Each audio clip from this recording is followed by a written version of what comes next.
Okay, well, welcome everyone and greetings to you all. Thanks for joining us today. Hope you're all having a great evening and the sun was out shining today and it really feels like spring is coming soon.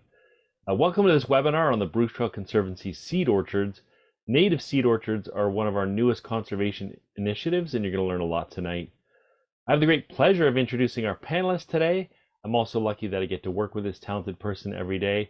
Lyndsey Wilkerson is our restoration project specialist at the Bruce Trail Conservancy, and Lyndsey has really brought these seed orchards to life. Lyndsey has a background in restoration ecology, and in her off time can be found puttering around her garden and improving the biodiversity and habitat in her own backyard. Welcome and thank you, Lyndsey. Thank you, Michael.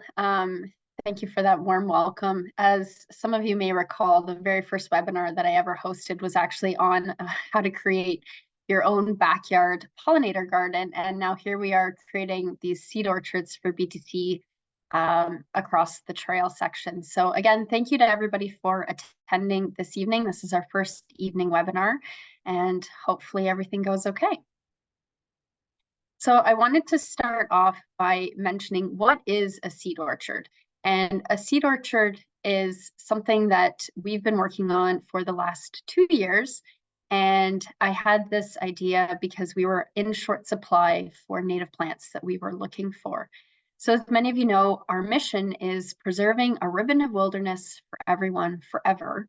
And our vision is the Bruce Trail secured within a permanently protected natural corridor along the Niagara Escarpment. But without native plants, there is no ribbon of wilderness or natural corridor for us to preserve. Native plants play an essential role in those healthy ecosystems. They provide long-term defense against invasive and noxious weeds, and they shelter local pollinators and wildlife. The roots help stabilize soil, reducing erosion, and using native species to repair damaged landscapes is a critical strategy for slowing climate change and species loss. So what is a seed orchard? And a seed orchard is a managed plantation of specifically selected plants to be used for mass producing genetically verified seeds. So seed orchards are an effective and important way to increase the supply of native seed. And using the Southern Ontario Seed Strategy Framework, the Bruce Trail Conservancy is helping to rebuild nature by growing the supply of native Niagara Escarpment seed. These seeds and resulting plants are necessary to accomplish the crucial work of ecological restoration, a powerful tool in the fight against the dual crisis of biodiversity loss and climate change. Once established, seeds that are harvested from the seed orchards will be used to aid our various stewardship projects along the trail. So think of it like an apple orchard, except instead of going apple picking, we're going to pick the seeds that the BTC can use for our restoration projects. So the BTC has now created 3 different seed orchards with 3 more in the plans for 2024 and 3 more in the future.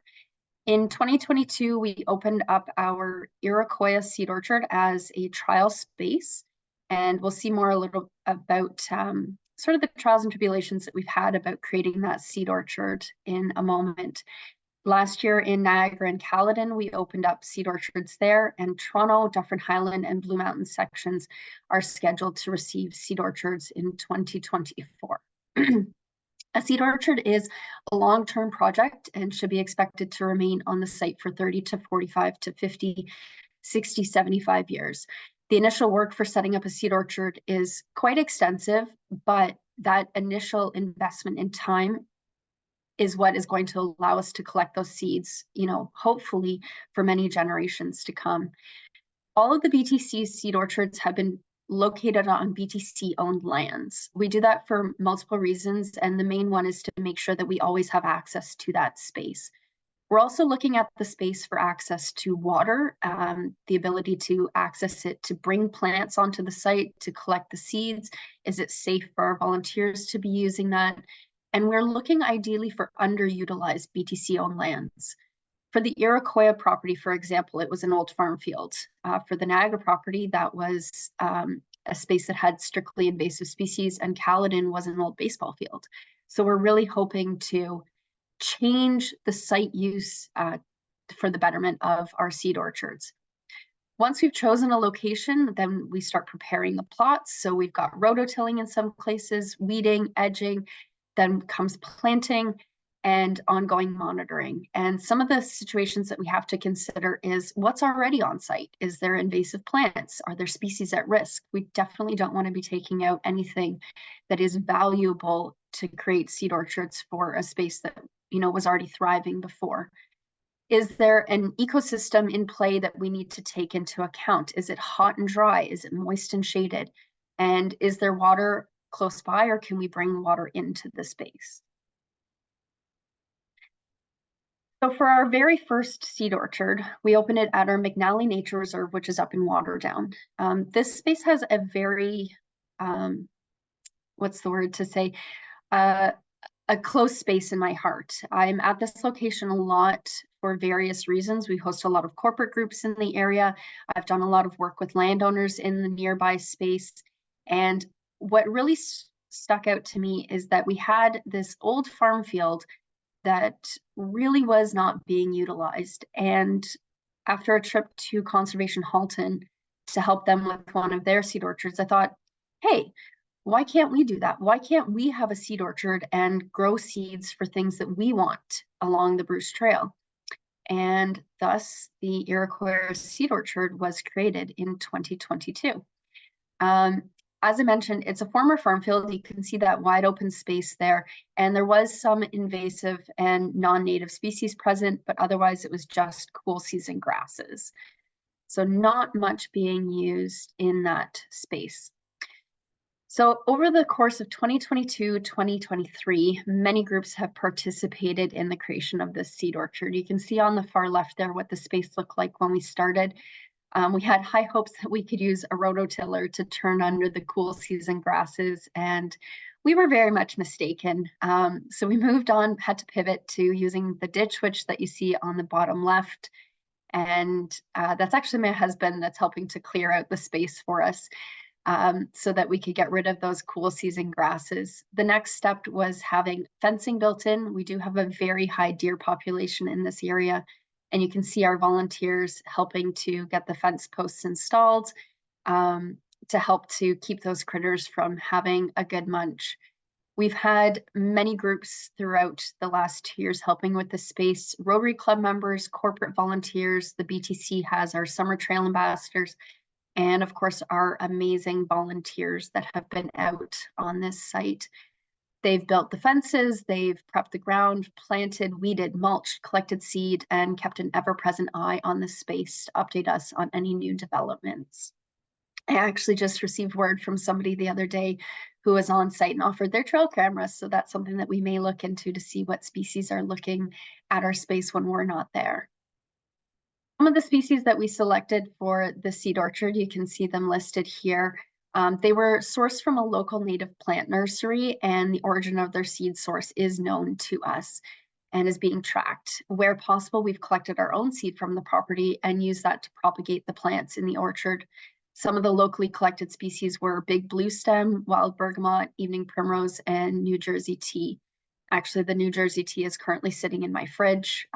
It is undergoing cold stratification to be used at the Caledon Seed Orchard for the spring.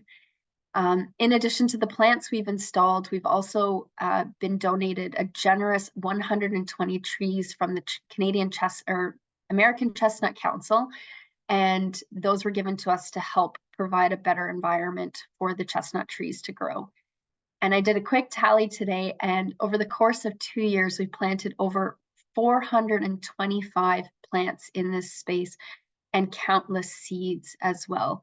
And there's over 20 different species that we're working with here, everything from grasses and wildflowers to shrubs and large trees as well.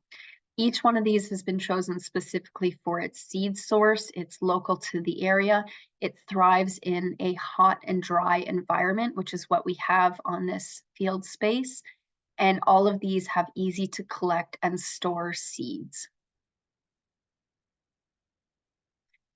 You can see here what our seed orchard looks like now in comparison to what it looked like before. So our old field has now been created into plots where we've got New Jersey tea And big blue stem, our evening primrose, took off and was probably our most prosperous plant of the season. And some of our other ones didn't fare so well, so we've had to pivot and change where we've been planting a few things. But as a whole, I would say that the Iroquois seed orchard was very successful.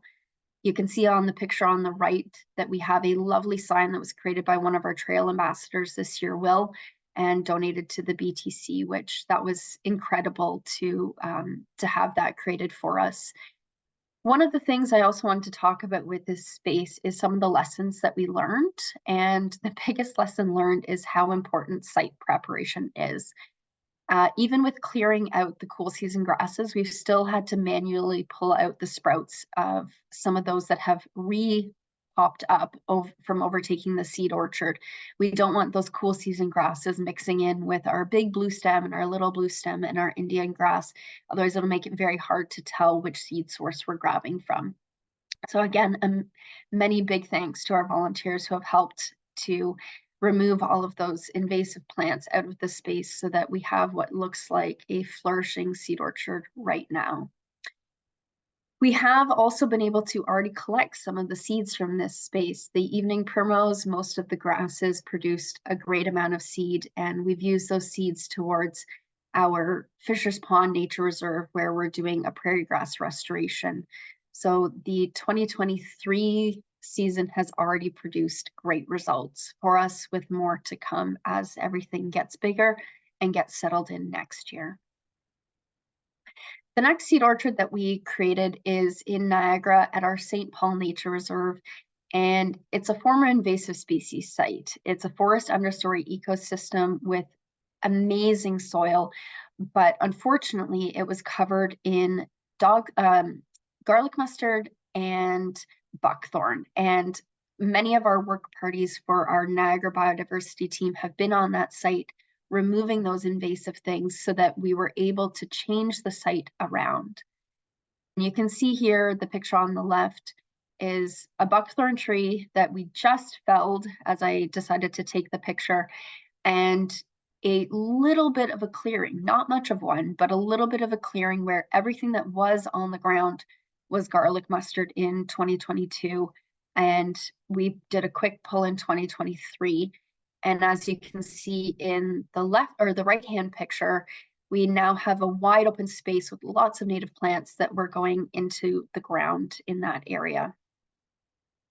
These are some of the species that we selected for the seed orchard, and I'm going to touch on a few of these in a moment, the ones that have a star next to them, because they're special species for me and ones that I've been doing a little bit more research on. But everything here is a forest understory species, and we are really lucky to have great soils in this space. So they are going to give us a very, very different seed source than what we're growing in the Iroquois section. And the game plan here is ideally, as this seed orchard grows, the Niagara section can share seeds with the Iroquois section, which has a hot and dry forest or hot and dry field species. And that way we can use these up and down the trail, but making sure that they're still locally available and in their local ecosystem. We do have a few plants that are going to be planted in the Niagara system in 2024. Those are on the left-hand side in the blue. And you can see some of the volunteers that we've had, including Megan, our trail ambassador, who collected seeds of a false Solomon seal that we've used to scatter in the space. So those species that we had starred, these are interesting ones. And I love this little icon in the bottom right of a plant holding up a sword and a shield, because really that's the way that I see the mayapple and the blue cohosh and the elderberry as fighting for us in our local ecosystems. The mayapple that you see on the top right picture is actually a stand of mayapple that is located directly across from our Niagara seed orchard. And it was something that I noted when we first started in doing invasive species work in that area. And there was garlic mustard everywhere else, but in this exact patch. There was not a single garlic mustard stem. And I started noticing that more and more in other properties in Niagara. There would be a huge swath of mayapple and then a swath of garlic mustard, and then a swath of mayapple, and then garlic mustard. But they were never mixed together. And upon further research, it turns out that mayapple actually outcompetes garlic mustard. And for those of you who have ever walked along the trail in April or May or even into June, you've seen how much garlic mustard there is along the trail. And this is a plant that is native and locally available to us that we can use to our advantage to help stop the spread of garlic mustard along the trail. On a similar note, the blue cohosh is something that you'll see as you're hiking through Niagara. Toronto has a very great section of blue cohosh, and it is known to help compete against Japanese stiltgrass. And we have our first ever recording of Japanese stiltgrass that was found in the Niagara section just inside Short Hills Park and a few of our landowners outside of there. So we'll be investigating using blue cohosh as a planting to help fight back against the Japanese stiltgrass. And the other picture that you see is little baby elderberries, and the research on that suggests that the elderberry helps to outcompete buckthorn seedlings. And buckthorn is something that was brought overseas by the Europeans as a hedgerow, and now we're seeing that invasive species popping up in our forests and taking over the forest understory. So the hope is that with the elderberry, we'll be able to outcompete the buckthorn or get to a space before the invasive species do if we're removing them or transplanting seeds along the way. So again, you can see in this picture some of the fallen trees that we've left behind. We did also unfortunately have to take out a few of our dead standing trees, but they've been left in place to create microhabitats for different fungi and different mycorrhizae so that we are benefiting the soil composition in here as well. Going on to our next nature reserve and our Caledon Hills Club section, we created our Caledon Hills Seed Orchard at our new Scouts or Old Scouts property, I guess, our Riverside Woods Nature Reserve.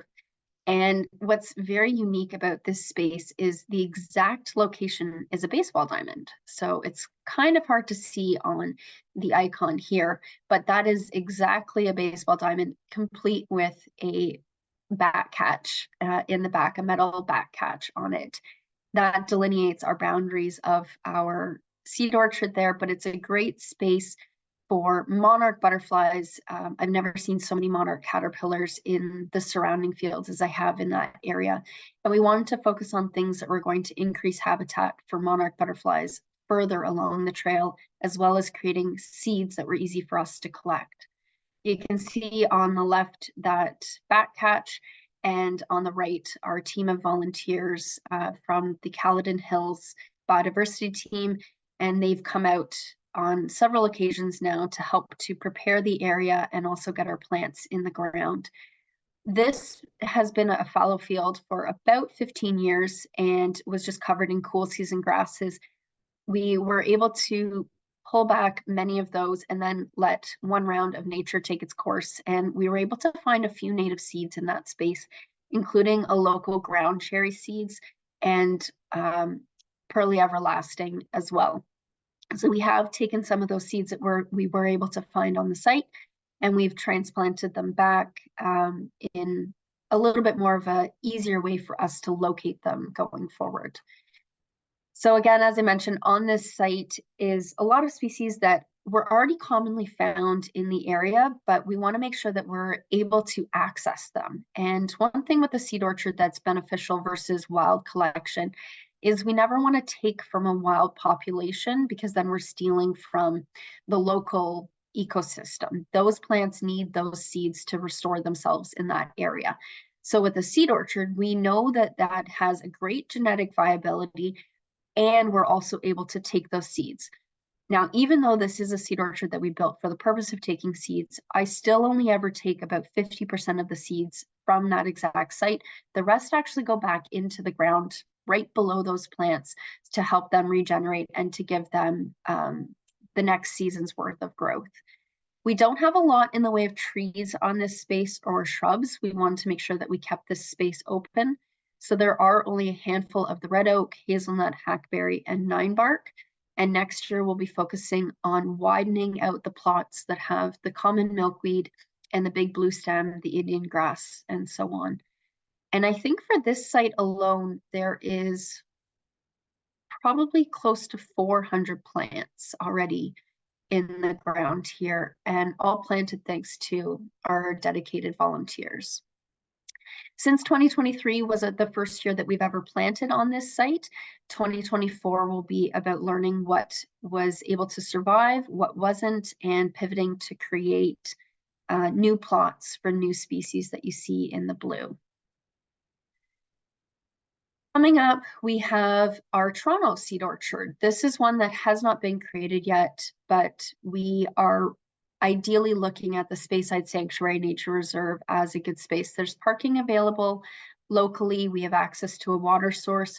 It's, again, a different ecosystem than the Iroquois Club. It's in moist woods, and there is actually a little tiny stream running through this, but it's really only a seasonal stream, but we do have access to the pond as well.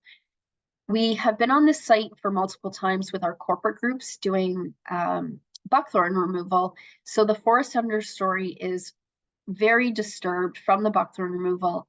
And we're hoping that as we create seeds that we can use for our restoration work, as we pull out a buckthorn plant, we can take our seeds that we've stored or collected at our seed orchards and be able to drop those in its place, allowing the native seeds to really take hold and flourish in a space that has a disturbed soil. The Dufferin Highlands Club is the next location that we are currently working on. We don't have an exact location. One of the areas that's been suggested is Split Rock Narrows. But again, that's not something that we have confirmed just yet. And it's a forest understory habitat that we'd be looking at. I am very open for suggestions. So if you know of a great Bruce Trail Conservancy owned property in the Dufferin Highlands section, please feel free to reach out to me and discuss some of the options that you might think are a possibility. On that note as well is our Blue Mountains Club. We have originally been looking at the Dunedin Ravine space because it's a big field that is very underutilized. It's hot and it's dry, but some of our volunteers have brought up other locations, including Avalon Meadows and the McKean property as well. So if this is something that you're passionate about and you live in the Blue Mountains section, again, please feel free to reach out because we rely on our volunteers to help keep a close eye on our seed orchards year round. I live in the Hamilton area, so checking up on the Iroquois seed orchard has been easy for me, but not so much when we're getting up into Blue Mountains. Now, ideally, that's 6 seed orchards, and the Bruce Trail Conservancy has tasked me with creating 9 seed orchards. That means that in 2025 and beyond, we will be looking for seed orchards in the Beaver Valley and Sydenham and Peninsula sections as well. And each of those will be harnessing native seeds that we've collected from that local area or native plant nurseries. And of course, plants that we plant in Niagara in the Carolinian zone are going to be very different from plants that we put in the Peninsula section, and vice versa. We wouldn't be able to really use any of the Niagara plants for Peninsula, but we could use something from Beaver Valley for Peninsula and a closer club section. Some of the issues that we've encountered while we've been building our seed orchards are invasive species, rabbits and deer, vandalism, unfortunately, and insect damage. For our location in the McNally section, we had dog strangling vine and still do have dog strangling vine in that space. So that's me collecting the dog strangling vine and removing it offsite and garbaging it because it's not something that can be composted. And we also, with the deer and rabbit populations on some of our species, we've had to protect them. And you can see that with the American chestnut tree that we've planted. There was 120 of those. If you go to the McNally Nature Reserve, you'll see many stakes with the cover planted over top of them. Insect damage is something that we're going to have to just deal with. We've got a butterfly milkweed covered in aphids, and that's normal. That's fine. That's not something we're necessarily encouraging, but Mother Nature will also work with us to help to prevent that insect damage from happening. You'll see that native species such as the ladybug will come in and eat those aphids. So we are not chemically treating anything in our seed orchards. We want to make sure that we're only doing manual removal of any invasive plants or weeds, because we want to make sure that the genetic quality of all of the plants stays very high quality. And I guess the final issue that we've had with our seed orchards is vandalism from people. And our McNally Nature Reserve is our flagship reserve, and it does have more of a formal look to it with the fencing around it because of the deer population, but also because it's in a very urban area and very close to Smoky Hollow waterfall. So we do have a lot of the public sort of walking through that space. If you've been by in the last 4 or 5 months, we also installed our donor wall there, which is gorgeous. And it just brings a lot of foot traffic to that area. So we wanted to make sure that we put up fencing to stop people from trampling through the space or thinking that these were plants that could be dug up and taken elsewhere. The goal is never to dig up the plants at our seed orchard. It is just strictly to collect the seeds. But we have been able to collect a few plants that have grown outside of their sort of boundaries, particularly with the evening primrose, and transplant those to other spots on the site to grow. Apparently the evening primrose seeds that we collected from Conservation Halton's seed orchard were just phenomenal for growing this year. And we ended up actually collecting 2 full bags of seeds for to be used at our Fisher's Pond Nature Reserve. One of the biggest questions that we received in advance is how can volunteers help? And the biggest issues that we have is replacing plants or species as necessary, maintaining a weed-free area, which if you can see behind Gary Hall in this one picture of the Caledon seed orchard, that's a lot of weeds that we're going to be hand pulling since we're not using any chemical sprays there.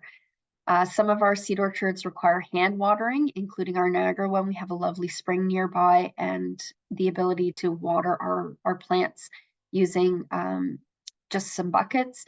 And then there's always harvesting seeds and plants at the correct time in the fall.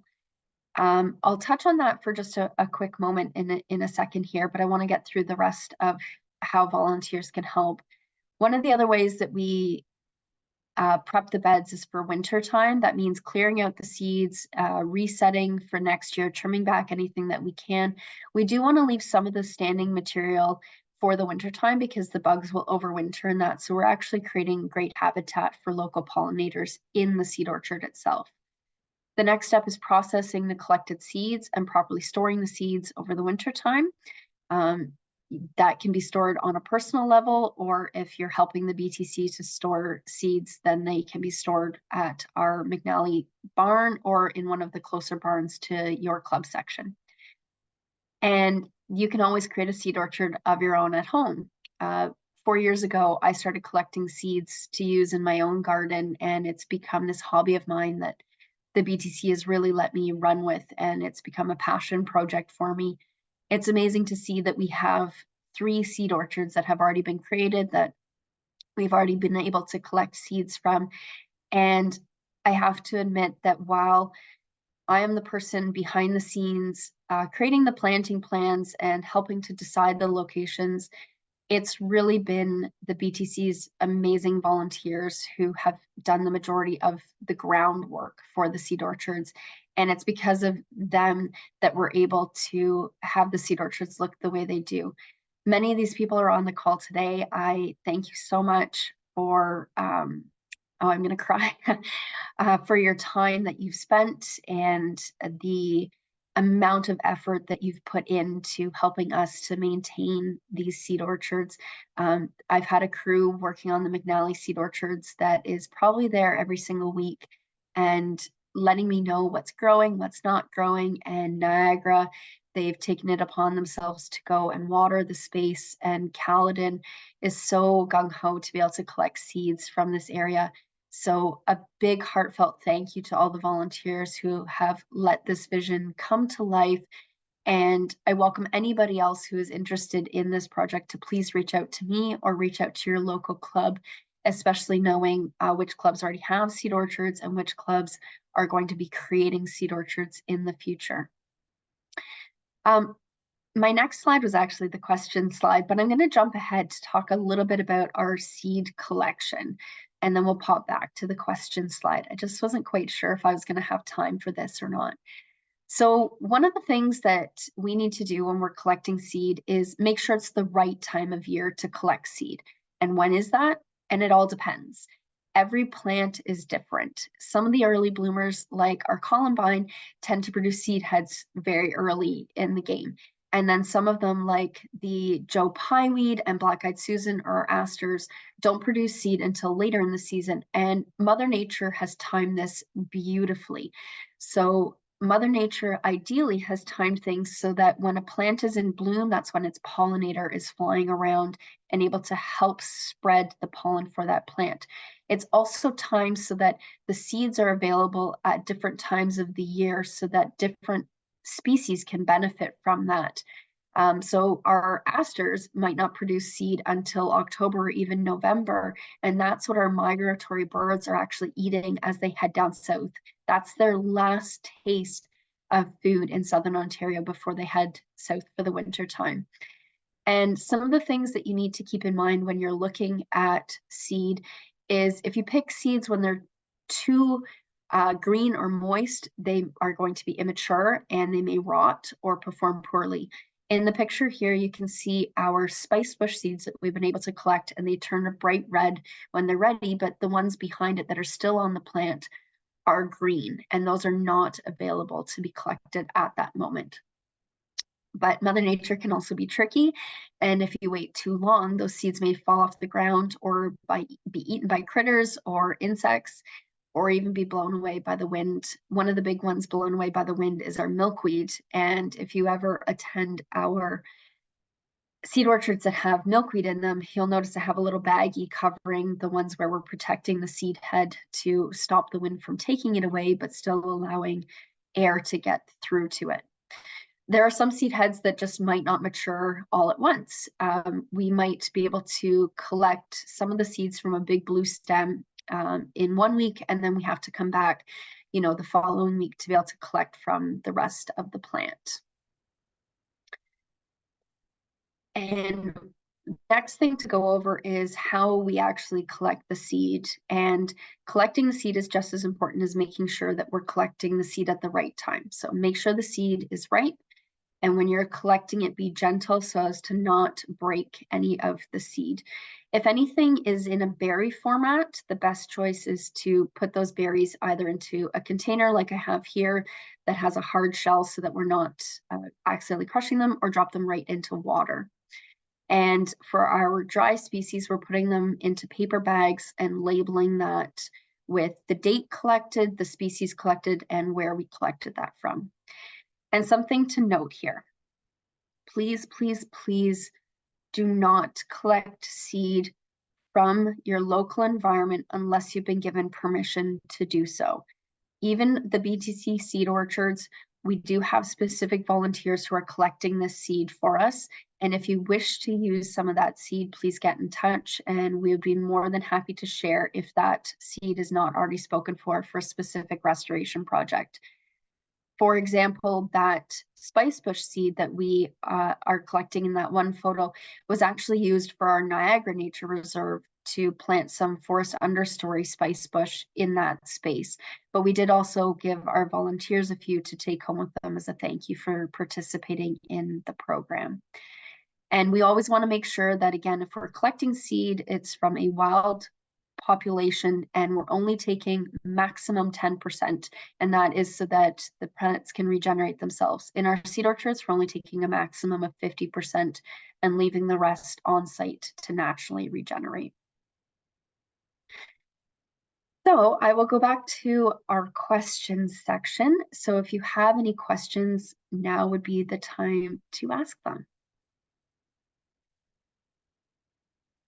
Thank you so much, Lyndsey. That was fantastic, and I know everyone learned a lot. So if you do have questions, just put them into the chat or the Q&A, and we will absolutely um, pitch them over to Lyndsey. Lyndsey, maybe you could talk a little bit about the very first seed that you collected from, I guess, the Iroquois garden and where that went and how that plant's doing.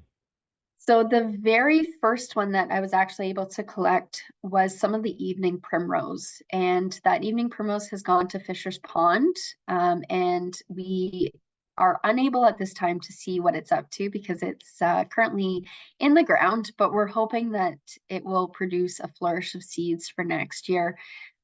We were also able to collect about 2 grocery bags of big blue stem and little blue stem, about half a bag of Indian grass, and we are hoping next year to be able to use the butterfly milkweed. It took a bit of a struggle to get that one situated this year, but next year we're hoping to be able to use that for other restoration projects and hoping to spread that seed. You can see in the one picture there, we're spreading seed along a ribbon that we created beside the McNally seed orchard. We took out a small tract of the cool season grass, and I had the help of my 2 kids come out and spread local seeds in that space, and those are also popping up for us to help increase habitat in that area that we will not be taking the seed from, but allowing Mother Nature to take its course. Okay, great. So I've got a comment from Karen that says, just a comment, it's interesting that in different sections of the BTC have such diverse growing conditions and plants. I noticed that mayapple don't seem to grow past the Dufferin section. I think your knowledge of when to harvest seeds and what plants to grow is amazing. Thank you for doing this. So that's a comment. And then a question from Janet Patterson. Do the club's biodiversity teams oversee the care of the seed gardens? Otherwise, BTC members could think they were being helpful, but not really knowing what they were doing. To answer Karen's question, yes, there is a very big difference between what grows in the Niagara system versus what grows in the Peninsula system, and that's something that we'll be aware of as we're planting in those areas. I grew up in Southern Ontario and in the Carolinian zone and did all my schooling in the Carolinian zone, and that's really the plants that I know a lot about. As we move further north with the seed orchards, I'm going to have to do more work to understand what those ecosystems look like and what I can do in those spaces to really help nature to flourish. And then the other question, sorry, remind me again, Michael, what that was. Yeah, that's my fault for pitching 2 questions to you. Do the club biodiversity teams oversee the care of the gardens, and otherwise members could think they were helping but actually doing damage? Yes, I would not say it's necessarily the biodiversity teams in each club. However, in the Niagara section and the Caledon section so far, it has mainly been their biodiversity teams. Iroquois doesn't really have a biodiversity team. However, they do have a great stewardship team, and the members of that stewardship team are on the volunteer list to come out. And I think we had about 6 volunteers helping throughout the season that were regularly checking on the seed orchard. And yes, we do hope that people will stop in at the space and learn about it, but are not collecting the seeds unless they have instruction or know what they're doing.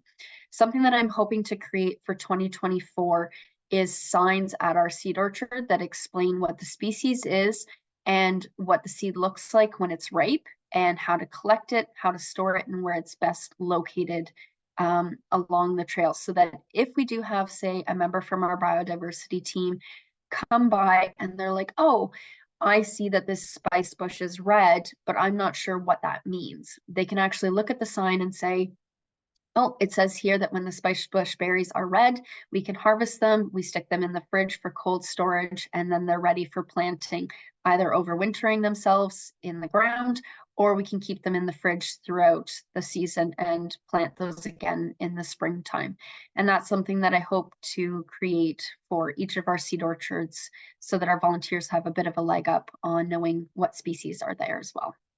All right, thanks, Lyndsey. The questions are flying in now. We've got a question from Stan. How important is it to have a nearby water supply? It depends on the species, and what we've done with the Iroquois seed orchard is it's located right beside a roadway, and we were actually able to hire in a pumper truck to bring water in. We had budgeted to bring in the pumper truck 3 times over the course of 2023, and the way that it worked out is we had such a rainy season that we only needed it once. All the native plants actually do very well once established with minimal water in the hot and dry ecosystem sites. So the idea is that once they've had a year or two to grow, that their taproot is actually going to extend down further into the water table and actually be able to draw their own water for the season, so we're not having to go through and water. The idea is that the less work that we have to put in over the next few years, the better. And Mother Nature knows best to be able to grow plants that are going to thrive in that ecosystem. For the Niagara one, it's a forest understory species, and it's already very limited sunlight. You can actually see the one picture there in the bottom, almost left. That's about the amount of sun and shade that that site receives. So it's really not going to be too dry. And I'd say we'll probably only have to water it a handful of times throughout the course of 2024, and those plants will be set for the future. But the first year definitely does take a little bit of watering. And Stan, I do also know that you had submitted a question ahead of time about the volunteer structure for this. I do rely heavily on volunteers in the local club section to assist with the seed orchard. I cannot be in all of them at all times, as much as I would love to be there. I think Michael wants me on some other projects throughout the year, but we've had so many amazing people step up to help out, and they've come out to do pull parties, to get the space ready, to plant, and then to maintain as well. And you don't have to be part of a biodiversity team. You can be an individual, and just even with a gardener's glove, you can come out and help. We've got the shovels, we've got the experience and the know-how, and we can always use an extra set of hands to keep these seed orchards going. Okay, thank you, Lyndsey. We've got a question from Victoria Pierce. What is cool season grass?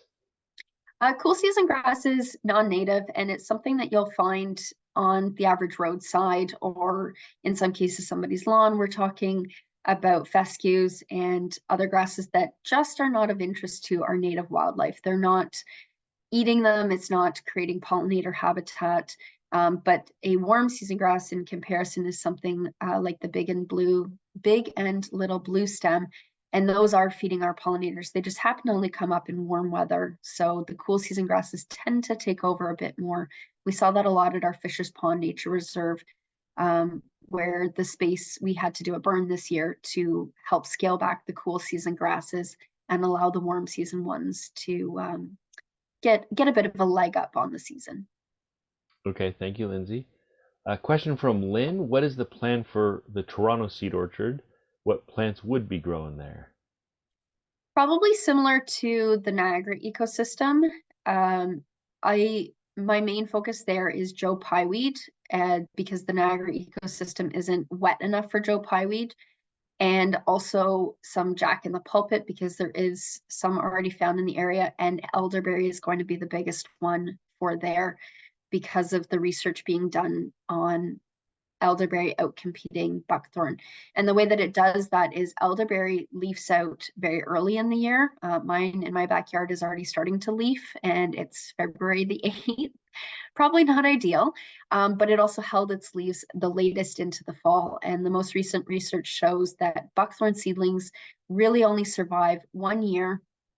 And if they don't have the ability to get enough sunlight in that 1 year, they don't come back the next year. So if we're using elderberry along the trail, elderberry seeds are easy to collect, they're easy to scatter, there's something that the birds will eat and scatter for us.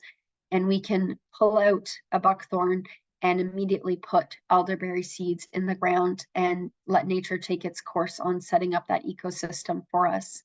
Something that was actually cool with the Toronto system is I was there with a corporate group back in, I think it was the first week of October, maybe even start of November. And we had one volunteer there that day that wasn't able to help remove the buckthorn. So she and I went on an excursion to walk the trail and look for local seeds that we collected and handed to our volunteers that were pulling the buckthorn. And as we pulled out a buckthorn plant, we basically put in our own seed mix of local seeds collected within 50 feet, 100 feet of that environment and put it right into that spot. So we gave that seed a head start to grow.